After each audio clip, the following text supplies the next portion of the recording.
Situational ang mga turo dyan, talagang lalong-lalo yung mga letters, mga epistles.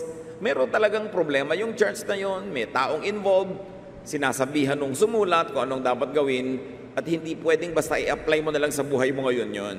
Kailangan tinitingnan mo, pareho ba ang kalagayan namin? Pareho ba yung espiritu o diwa ng problema para ma-apply ko itong diwa ng solusyon na ito? Reading and interpreting or applying verses out of context is the most common source of needless suffering from the Bible. Maraming mga tao nagdurusa ng hindi naman dapat kasi ang sinusunod ay utos na hindi naman sa kanya nakaukol. Marami rin ang mga nabibigo na tanggapin ang kanilang mga inaangkin na pangako ng Diyos kasi hindi naman sa kanila ipinangako, inaangkin nila. It is important to be guided by the Spirit to know when you will claim a promise, a specific promise given to specific people at specific contexts. It takes the Spirit to guide you kung pwede mo na i-claim yun ngayon. So there are such things as specific instructions and teachings, and there are those that though are specific could be universalized to be applied in many other situations. But a blind application of every verse to everyone, everywhere, every time could lead to needless suffering. It could lead to needless restriction and strife, needless struggle, and needless work. So we must read the Bible also as literature. Though we take it literally as the Word of God, the Bible also has its literary context. So marami diyang metaphors and symbolisms.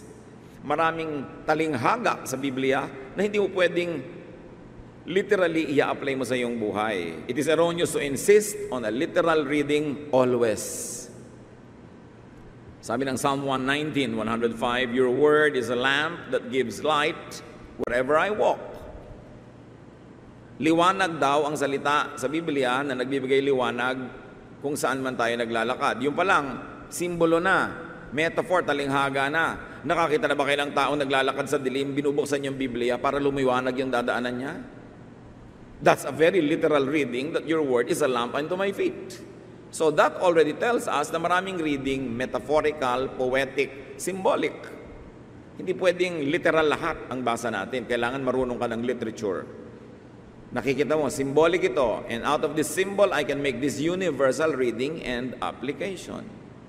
Kaya marami pong nagdurusa dahil sa pagiging relihiyoso, dahil yung pagbabasa nila kuminsan ay hindi tugma sa kanilang pangangailangan at katotohanan, nagdurusa tuloy sila. How to know God's will? Know natural law. God is the author and designer of nature. Sino pa ba ang lumikha ng langit at ng lupa, di ba't ang Diyos? Kaya't makikita mo sa mga patakaran, sa mga batas ng kalikasan, yung karakter ng Diyos na lumikha nito. Colossians 1:16, everything was created by Him, everything in heaven and on earth. Everything seen and unseen, including all forces and powers, and all rulers and authorities. All things were created by God's Son, and everything was made for Him. So lahat ng nakikita natin sa paligid, sa kalikasan, liban na lang yung winasak, pinilipit at sinira ng tao, lahat ng nakikita natin sa paligid, Diyos ang may likha. And the challenge now is to see, ito bang nakikita ko ngayon ay yung nilikha ng Diyos o yung natira na lang matapos wasakin o pilipitin ng tao? But understanding nature and natural law is a great way to understand God. Romans 1:20, God's eternal power and character cannot be seen. But from the beginning of creation, God has shown what these are like by all He has made. 1 Timothy 4:4, everything God created is good, and may we add, in its context. Lahat ng bagay may konteksto. May mga elemento ito, may mga sangkap na nakapaligid na nagbibigay ng kahulugan. Dapat bago mo kuhanin yung ganong kahulugan, tingnan mo muna kung yung mga sangkap na nakapaligid, ganon din nga. Mahalaga. So we are to respect natural law. As much as possible, abide by natural law. What is God's will for you? That you should sleep 8 hours a day. What is natural for you? That you should sleep as much as possible at night. Kaya pinadilim ng Diyos yung gabi para kaantukin at matulog, pinaliwanag yung araw para kagising. Yan ang challenges ngayon ng mga taong nasa night shift, nagtatrabaho sa mga gabing oras, naapektuhan ng katawan. Minsan, hindi mo naman napipili kasi yun lang ang choice mo sa pagtatrabaho para ka kumita. But what must you do to minimize and mitigate its negative impact on your body, on your emotion, on your spirit? Kaya dapat yung natural law, alam natin. Romans 2:14, some people naturally obey the law's commands, even though they don't have the law. So kahit na wala ka nung nakasulat na utos ng Diyos, titignan mo lang yung kalikasan, marami ka ng utos niya na mababasa at mauunawa. Even Paul, in his high ambition to save souls for the Lord, was prevented by strong winds, meaning natural law. Acts 27:14-15, before very long, a wind of hurricane force, called the Northeaster, swept down the island. The ship was caught by the storm and could not head into the wind, so we gave way to it and were driven along. Kahit si Pablo, kahit sinong misyonary, kahit gaano kataas ang adhikain mong dali ng salita ng Diyos sa isang lugar, kung sumasalungat yung hangin, igagalang mo yon at hindi mo yun babaligtarin.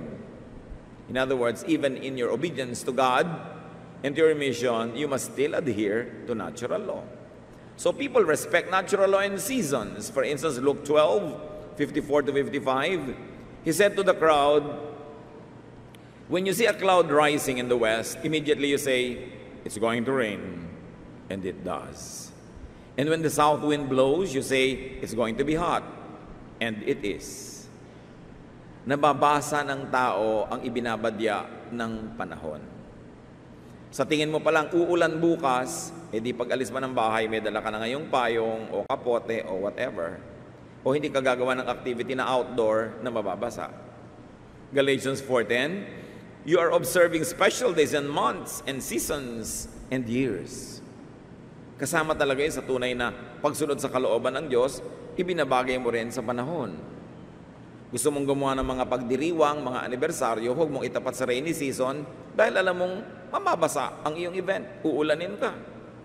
Jeremiah 8:7, even the stork in the sky knows her appointed seasons, and the dove, the swift, and the thrush observe the time of their migration. Kumisan, ang pinakamalaking challenge, kahit sa atin, sa church, yung may mga gustong magpakasal sa garden, pero tag-ulan. Hunyo, Hulyo, Agosto, tagbagyo, tag-ulan, si bride gusto maglakad sa garden. Sasabihin mo na, sister, baka ulanin ang ating kasalan. Bakit hindi mo ilagay indoor? Pastor, magdasal na lang po tayong huwag umulan. Kayo na lang. Bakit ako magdadasal sa Diyos na huwag pa ulanin? Tag-ulan. Hindi mo ba alam na ang Diyos ang nagtakda ng tag-ulan? So magkakasal ka ng tag-ulan, ang gawin mong atar, kapote, bota. Pero huwag mo kong paguri na magdasal sa Diyos na huwag paulanin dahil tag-ulan. Yun ang sinasabi natin, respect natural law because it's God's will. Siyempre, may mga churches talagang they were founded in June, July, August, ganyan mga buwan. Ang suggestion ko, pag meron kayong celebration, bring it indoors from the beginning. Or, humanda kayong mabasa. O ilipat nyo yung inyong anibersaryo. Nagkakaintindihan kayong hindi talaga yon, pero para matupad yung mga plano nyo, ililipat nyo. Pero huwag nyong salungatin ang kalooban ng Diyos. Tulad ngayon, nagbabago ang panahon. Mga kapatid, hindi nagbabago ang Diyos. Nagbabago lang ang panahon. So uminit, umaraw, mag-global warming, hindi nagbabago ang Diyos. Mahal pa rin niya tayo, mahal niya ang planeta. Kaya mag-adjust lang tayo. Kung mas mainit ngayon, kung hindi tag-ulan, biglang umuulan, mag-adjust ka. There are changes happening around us, but it doesn't mean that the world is ending. Natural lang na nagkakaroon ng panibagong mga style na ginagawa yung planet para mabuhay siya at ma-refresh. Jeremiah 8:7, even the stork in the sky knows her appointed seasons. Tulad ng binasa natin. Kahit mga ibon, alam nila kung kailan sila lilipad, alam nila kung kailan sila magmamigrate. Yung mga ibon sa North Pole, sa mga magiginaw na bansa, dumadating dito sa tropics, pag magwi-winter na doon, lahat may panahon. How to know God's will? Gawin mo yung mas madali. Know God's will revealed in nature and do not fight it. Go along with it. How else do you know God's will? Pray. So may intellectual exercise, may physical exercise, at mayroong spiritual exercise.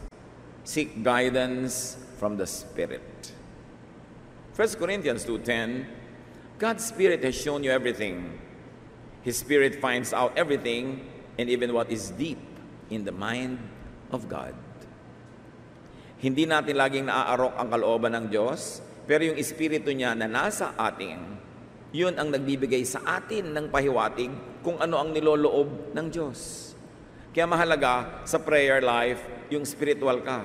Malapit ka sa Diyos para maunawa mo mga udyok, mga pahiwatig ng Espiritu na hindi kayang sabihin ng salita o ituro ng sino mang teacher. Romans 8:26, in certain ways we are weak, but the Spirit is here to help us. For example, when we don't know how to pray or what to pray for, the Spirit prays for us in ways that cannot be put into words. Isang dapat nating maunawa na yung Espiritu ng Diyos na nasa ating puso, nananalangin para sa atin kahit tayo mismo ay hindi nananalangin. Kaya maganda na meron tayong malapit na relasyon sa Espiritong ito ng Diyos na nananahan sa atin. Sa pamumuhay ng malinis, matapat, banal, lalong gumaganda ang relasyon natin sa Spirit, and therefore this Spirit is able to pray for us even more. The Spirit is able to reveal to us the will of God. Therefore, in prayer, we ask for what God wills to give us, and our prayer gets answered. Ang talaga namang prayer hindi yung hinihingi mo sa Diyos yung gusto mo, kundi hinihingi mo sa Diyos yung gusto niyang ibigay sa iyo na hindi niya ibibigay kung hindi mo hinihingi. Kaya kailangan mag-pray ka at tama, ayon sa kalooban ng Diyos ang pinagpe-pray mo. So, kilala mo ang Diyos through nature, therefore you don't ask for things against what is natural law. Unless you are asking for a miracle, ano ba, healing ng isang taong sobrang may sakit, that is going against natural law. There are examples in the Bible that allow us to pray along that line. But there is no guarantee that you will be answered. But in faith, why don't you pray anyway? Kasi may mga example na nangyari. So alam natin na what to pray for and what not to pray for. Pray through meditation and through quiet time. Mahalaga yung wala kang ginagawa, wala kang iniisip, tahimik ka lang sa presensya ng Diyos at nare-reveal sa iyo yung mga gusto niyang ipahiwatig, ipaalam through quiet time, without words. Yung iba naman, may babasahing scripture, pag-aaralan, may notebook pa, may guide pa, tapos isasara na, tapos na daw yung quiet time. No, quiet time primarily means quiet. Wala kang kausap, wala kang binabasa, nananahimik ka lang, merong space for the Spirit of God to be able to speak to you. Wala kang agenda, wala kang listahan ng gagawin. So iba naman yung daily Bible reading, iba naman yung devotion, pero yung quiet time, quiet ka lang talaga dapat. It is the secret of powerful spiritual life, to be still before the Lord and know that He is God. Many people receive revelation while praying. Katulad ni Cornelius sa Acts 10:1-4, sa oras ng kanyang pananalangin, dinalaw siya ng anghel at tinuruan ng mga kalooban ng Diyos para sa kanya. How else do you know God's will? Get godly and wise counsel. Pwede kang kausapin ng Diyos sa pamamagitan ng Biblia, sa pamamagitan ng kalikasan, sa pamamagitan ng panalangin, at pwede ka rin kausapin ng Diyos sa pamamagitan ng payo ng mga makadiyos na tao. From the spiritual and the religious, God can speak to you. Pero hindi lang sa mga relihiyoso. God can also speak to you from the intellectually wise. Why? Because all good things come from above. Even the knowledge of people who are not religious come from God. Kasi lahat ng karunungan na mabuti ay galing sa Kanya. And you can get counsel even from the street smart. Yung magaling sa practical na bagay, kahit hindi magaling sa teorya, hindi gaano nakapag-aral, walang masyadong mga matataas na mga philosophies, pero magaling sa practical na bagay, lalo naman pwede ka rin kausapin ng Diyos. Because streetwise people are the closest to nature and from the source of natural intelligence. All God's knowledge and all good knowledge is from heaven. Because the earth is the Lord's and everything in it, according to Psalm 24, verse 1. Lahat ng karunungan. So hindi mo pwedeng ilimit ang sarili mo na ang kausap mo lang religious people. Actually, kikitid ang utak mo pag religious people lang lagi ang kausap mo. Dapat may kausap ka rin ng mga academicians, mga intellectual, mga scientists, mga tindera, mga janitor, mga tao sa kalsada. Kasi lahat ng karunungan na maganda at tama galing sa Diyos, kahit sino pa ang pinagtitiwalaan at pinapahawak nung dunong na yon. The quickest way really to have a narrow mind is to limit your source to religious people. Magiging out of touch ka with reality at puro teorya at puro kalangitan at kabilang buhay ang iisipin mo, nandito ka pa. Dapat balance ang feeding ng ating isip. How else do you know God's will? Listen to your heart. Makinig ka sa pintig ng iyong puso, makinig ka sa iyong nadarama. Although, hindi ito napaka-reliable na source of guidance, pero yung nadarama natin ay pwede ring gamitin ng Diyos para magpahiwatig. Proverbs 14:10, no one else can really know how sad or happy you are. And according to the New International Version, each heart knows its own bitterness and no one else can share its joy. Ikaw lang ang nakababatid ng laman ng iyong puso. Minsan may magtatanong, Pastor, sino po ba ang God's will para sa akin na pakasalan? Lalaki A o lalaki B?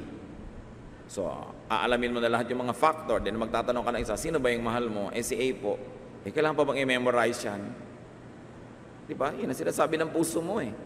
Maliban na lang na may iba pa tayong pinag-usapan na si A pala ay walang ambisyon, si A pala ay babaero, si A pala ay ganito. Then, makinig ka na lang sa utak mo, makinig ka sa law of nature. Ang mga ninuno ba ditong si A ay ganito o si B? Ay naku, genetically, lugi ka dyan kung lahi ng mga lasenggo. Di ba? Chances are, magiging ganun din siya kung hindi niya lalabanan yung natural, which is really hard to fight. So, tinitingnan mo yung law of nature, yung intelligence mo, and then you listen to your heart. Filter out, however, personal agenda. Pagka humihingi ka ng guidance at nakinig ka lang sa iyong sariling damdamin, dapat ina-identify mo, sobra ko lang ito kasing gusto. Hindi ako dapat magpadala sobra sa damdamin ko dahil dadayain ako ng damdamin ko na ito. Kaya sabi sa Psalm 139:24, see if there is any offensive way in me and lead me in the way everlasting. Suriin niyo po ako, Diyos. Tingnan niyo kung mayroong dapat tanggalin sa pag-iisip ko, sa damdamin ko, sa gusto ko, at nang ang matupad ko yung inyong sariling kaparaanan. Pero kahit naman tayo ay nagsusuri ng mga sarili nating gusto at pinagsususpetsahan muna natin bago natin pagtiwalaan yung ating emosyon, do not always deny yourself, your nature or your desire, because you were wonderfully made and you were created to be you.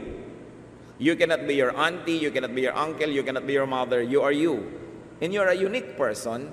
You must give space to your uniqueness, even in your decision making. Ecclesiastes 11:9, be cheerful and enjoy life while you are young. Do what you want and find pleasure in what you see. Then may babala, tiyakin mo lang at alalahanin mong huhusgahan ka ng Diyos sa bawat mong ginagawa. Hindi yun panakot, paalala lang na sige, gawin mong gusto mo. Kaya lang kung makakalimutan na mayroong gusto ang Diyos at kung alam na alam mong kontra naman yan, edi Diyos na lang ang sundin mo. Pero ipinapakita sa atin na yung gusto mo gawin mo habang bata ka. Ang buhay ang dali-daling mabawi. Ang tao ang dali-daling tumanda. Pero kailangan siguro above 45 or 50 na kayo bago nyo ma-realize na ganun pala yun, ang bilis tumanda ng tao. So ang mahalaga habang bata ka, gawin mo yung mga bagay na bata lang at katawang bata at isip bata lang ang makakagawa. At payagan natin yung mga bata na maging bata. Huwag natin silang expect na magmukhang matanda, asal matanda, kilos matanda, dahil bata sila.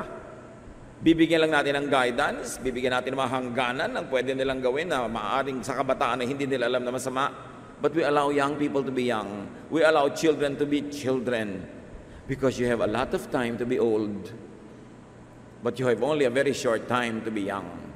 Hindi rin dapat na wawaldas, nasasayang yung pagiging bata. Na ang bata ka pa, naka-fast forward ka na sa parang matanda. Yung hindi ka lumalabas, hindi ka nagsasaya, para bang 90 years old ka na. You have a lot of time for that. But we must live life the way God wants it lived. Bakit ba binibigyan ng Diyos, again, natural law, ng sobrang energy yung mga young people? For them to be energetic, for them to do energetic things. Tapos pipigilin mo ng pipigilin. It's against nature. Marami po mga religious activities and religious thought kontra sa nature. Pinipilit mo maging matanda ang bata, pinipilit mong huwag nilang gawin ng mga natural lang ginagawa ng mga bata. Basta alam natin yung limitasyon at hangganan ng ating moralidad, hindi napapanganib yung buhay, we must allow people to live in their age and age bracket. How else do you know God's will? Observe outward events. Because God is God of nature and God of the universe, God can guide you through what happens around you. Observe outward events and interact with them. Interact with God when He chooses. Because God sometimes can be actively involved in our life. In real time. Hindi laging ginagawa ng Diyos, pero kung gusto niyang gawin, walang nakakapigil, na siya mismo ay sumali sa mga aktual na nangyayari sa ating buhay, at nandun siya, even sometimes to override the law of nature. So we must be sensitive.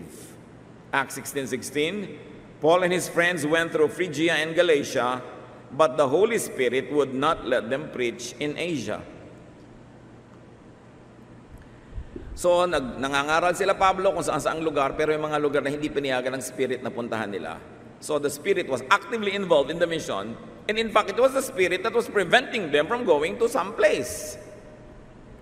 So hindi ko mo mission, hindi ko mo godly work, pwede mo nang gawin sa lahat ng lugar, sa lahat ng oras, kahit kailan mo ibigin, kasi kahit yon ay may direksyon na ibinibigay ang Espiritu ng Diyos. So it's important to be sensitive. Pag hindi mo alam talaga, kapatid, kung anong gagawin, hindi mo alam sinong pipiliin, si manliligaw A, manliligaw B, negosyo 1, negosyo 2, employment C or D, take exploratory and experimental steps. Hindi mo alam kung ang swimming pool na tubig ay mainit o malamig. Anong gagawin mo?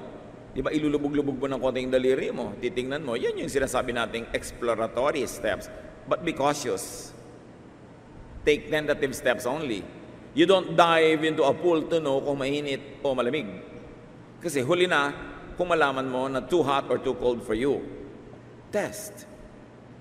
Pag tinetest mo ang isang bagay, gusto mo halimbawang magnegosyo, magtatayo ba ako ng sari-sari store o magtatayo ba ako ng restaurant? So take exploratory steps. Go to people that you know na may mga ganitong negosyo, maupo ka doon maghapon, tumulong-tulong ka, mararamdaman mo kung para sa'yo, gusto mo ba ito? Take exploratory steps. It's important. At kung nakita mo na ang ipinakita sa iyo ng kapaligiran, ng payo ng mga marurunong, regroup, replan, redesign, improvise as needed. Dapat ang tao hindi matigas ang ulo. Gusto mo ng ganong negosyo, pero nung pinag-aralan mo, nakita mong, ay, may mga disadvantages, hindi bagay sa iyo o mahirap gawin, dahil hindi tugma sa mga gift sa iyo, di willing ka dapat pinapalitan ng iyong plano. Gusto mong maging girlfriend si ganong babae, papasok nakausap mo, nalaman mong ganito pala't ganon, di willing ka dapat na either hindi ituloy yun o i-delay. Dapat handa ka mag-react sa ipinapakita sa iyo ng Diyos. Because God opens the door, closes here, opens there, dapat bukas ang iyong mata. Pagkalooban ng Diyos, hindi pilit, hindi unnatural, hindi hirap na hirap. Alam niyo, mayroong mga tao, hirap na hirap sila na lumikha ng isang bagay. Halimbawa, gustong-gusto mong sumikat. So kung ano-anong pinaggagawa mo para ka lang sumikat. Meron naman mga tao, likas lang na sumisikat kasi yun ang kalooban ng Diyos para sa kanila. Pero para mangopya ka ng talent ng iba, tumahi ka ng mga istorya, gumawa ka ng mga event para lang ikaw ay lumutang, mahirap gawin yun. Mahirap magpa-star kung hindi ka naman talaga star material o nasa isang maling lugar ka o maling larangan. So dapat natural ka lang at yung natural magaganap ayaw mo man o hindi. And remember that God gives progressive revelation. Hindi naman ibinibigay sa iyo ng Diyos lahat ng kaalaman eh. Every step of the way, bibigyan ka ng konti. At dahil masunurin ka, nakamove ka ng 2 steps. Pagdating doon, mananalangin ka na naman, maghahanap ka na naman ng, halimbawa, liliko ba ako sa kaliwa, sa kanan, aakyat ba ako, bababa, and then i-reveal sa iyo ng Diyos, take steps ka na naman. So, konti-konting steps para kung nagkamali ka, madaling umatras. Ay, mali, aatras ako. Pero yung aandar ka ng walang preno, tuloy-tuloy, dire-diretso, kahit malaman mo ng mali ka, hindi ka na makapigil ng sarili dahil meron ka ng velocity, meron ka ng buwelo, mahirap yun. Kaya hindi nagpapadalos-dalos ang tao. Lalo sa mga, anong course ba ang pag-aaralan ko, tas lipat ka ng lipat, shift ka ng shift, sayang ang panahon at pera. O, sino ba ang pakakasalan ko? Nagmamadali ka, tapos nakasal ka na nung nalaman mo, ay, hindi pala kayo bagay. O, mamumuhunan ka agad sa isang negosyo na nung kalagitnaan doon mo lang nalaman na hindi pala yun talaga ang gusto mong gawin at hindi bagay sa iyo. So, dahan-dahan. Sabi ng matatanda, ang naglalakad ng marahan, kung matinik ay mababaw. Be tentative. Be willing to change your mind. And finally, at least for today's discussion, how do you know God's will? Get the best advice from all of the above and move. Move na. Pag na-consider mo na yan, natural law, God's word, counsel of godly people, counsel of intellectuals, counsel of streetwise people, your emotion, the events around you, the seasons, natural laws, dapat may gawin ka na. Decide and go for it. Commit. Kung meron ka ng clear guidance, mamuhunan, tumaya ka na. Kasi walang mangyayari kung hindi ka talaga magte-take ng risk. Lahat may risk. Lahat ay merong pagsasapalaran. Kahit gano'ng karaming research, aral, dasal lang ginawa mo, darating ang panahon, magde-decide ka, tataya ka sa gusto mong tayaan, and as they say, the die is cast. Kung nagkamali ka doon, nabigo ka, nalugi ka, natalo ka, di at least marunong ka na ngayon. Next time, alam mong hindi ka dapat doon magpunta, may iba ka ng choices, huwag na lang uli doon. But, sabi sa Ecclesiastes 11:4, if you worry about the weather and don't plant seeds, you won't harvest a crop.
Kung magtatanim ka at lagi kang nakaabang, uulan ba? Aaraw ba? Magkakaroon ba ng tagtuyot, La Nina, El Nino? Magkakaroon kaya ng enough fertilizer supply during the year? Pag inisip mo lahat yan, di ka magtatanim. Kasi sabi, pagka na-minimize mo na yung risk, na ipanalangin mo na, napag-aralan mo na, nakakuha ka ng advice, etc., gawin mo na. Dahil ang isang susunod na pinakamalaking pagkakamali, yung wala kang gawin. So you live, and living takes risks. Kaya nasasabing, mabuhay. Siyempre, nabubuhay ka. Papayagan ko ba ang anak ko na maligo halimbawa sa isang outing? Naku, baka malunod, maraming nalunod, so hindi ko na lang siya papayagan. Buong buhay, hindi ko na papayagan. O, bibigyan ko siya ng swimming lessons. Bibigyan ko ng clear instructions kung kailan siya pwedeng maligo at hindi. Sa mga safe pwede, yung mga dangerous, yung may mga alon-alon, wag na lang. Para mag-enjoy ka na lang sa tabi ng buhangin, pero huwag na doon sa tubig, para sigurado makauwi ka nang hindi ka nalunod. What do you do? Kaya yung mga mountain climbers, meron tayong mga kakilala involved in athletics, pagkatapos kalalangoy sa isang malaking event, nalunod. What can you do? The people died living. What do we mean? O namatay siya na ginagawa niya yung gusto niya paglangoy, hindi ba mas mainam naman yun kaysa ang tagal niyang buhay, pero nadulis siya sa isang sulok at wala namang kabuhay-buhay yung buhay niya. In other words, when you die in the act of living, in the act of pursuing your dreams, in the act of living out your plans for your life, then die. Ganun talaga. Kung takot na takot kang ma-aksidente, hindi ka natatutungtong sa kalsada. So, hindi ka nga namatay sa aksidente, pero andun ka lang, safe na safe, wala naman nangyayari sa buhay mo. I am not saying that you should take needless risks. But for you to really live, you must be willing to take risks. And if that risk is not life-threatening, hindi ka naman namatay, nalugi ka lang, nabigo ka, nasaktan, pick up the pieces, get help from God, and live again, and live again. Mga kapatid, huwag kayong madadala to the point na ayaw nyo nang mabuhay. Ano ibig sabihin natin? Yung ayaw nyo na mag-risk, ayaw nyo nang tumaya sa buhay, sobrang safe na lang, buhay nga kayo, pero anong uri naman ng buhay yun? What quality of life? So, tingnan ang kapaligiran and proceed when auspicious. Pag green light naman, yung nakikita nyo sa kapaligiran, go. And then retreat when unsuccessful. Retreat could be the biggest act of courage. Kung alam nyong talo dito, walang mangyayari, atras. Kesa magtapang-tapangan ka, tuloy-tuloy ka sa alam mong matatalo ka rin lang, so atras. Kahit natakansyawan ka nung iba. Sasabihin pa rin ba, no, sabi ko sa iyo, so, tama ka, o din-approve na nating tama ka. Ngayon alam ko na rin. Then next time, hihingin ko ulit ang advice mo. Yung iba kasi pag napapasubo, kahit alam na nilang talo, tuloy pa rin. No. Use your brain. And that is respecting natural law because God gave you intelligence. So pagka nagkasira-sira, ulitan, sabi nga nila sinasabi sa teatro, begin from the top. Simula ulit. Umpisa na naman. Life is long enough for you to have many chances and many cracks at what you really like in life. But trying and failing is better than failing to try. Mabuti pang sumubok at nabigo. Pero kesa naman sa hindi ka sumubok man lang, yun ang tunay at malaking kabiguan. So how do you know God's will? Know God's will in advance. Dapat advance. By knowing God's word, God's dealings with others, the lessons of the past. Pagka tiningnan mo na ano ba ang God's will para sa isang lalaking maraming asawa, alam mo agad, tingnan mo lang yung mga lolo mo na ginawa yun, tingnan mo yung mga tiyo mo, mga kapitbahay nyo, ang gulo-gulo ng buhay, away-away. So alam mo, ang God's will for that is don't do it. So alam mo na, you know it in advance, huwag mo nang gawin. Mga kapatid, ang mga kapintasan ng ating mga pamilya, madalas genetic, kasabay din nun, conditional and conditioning, kasi pinalaki ka sa ganung uri ng climate, nagiging ganun ka. Pero kung napansin ninyo na may mga kaugalian na inyong mga lolo, magulang, tiya, at maging ang henerasyon nyo na hindi maganda, putulin nyo na, huwag nyo nang ipamana sa next generation. So, you know God's will in advance by looking at the errors others did in the past and the result that it gave to them. You also know God's will in the process, while you're actually living life and observing causes and effects.